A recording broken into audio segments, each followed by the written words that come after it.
Hello and welcome to 3D Props and Crafts. Starting today, I've decided to start sharing my experiences through the 3D printing world.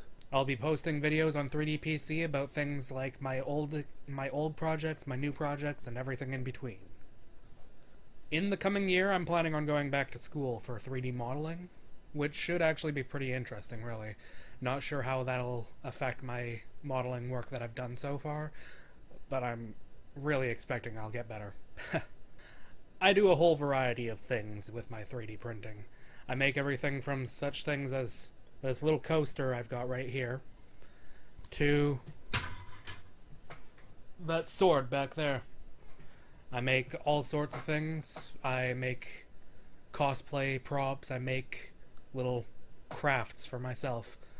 But I figure it would be interesting for everybody to follow along and see what I've been doing.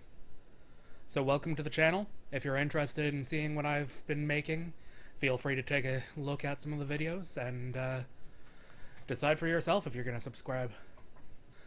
I'll be trying to make at least one video a week, probably coming out on Sundays or Mondays, depends on how busy I am. So take a look around, and if you like what you see, like, subscribe, and obviously hit the bell if you're interested in catching up as fast as possible. I look forward to seeing you in the future. Well, look forward to having you listen to me.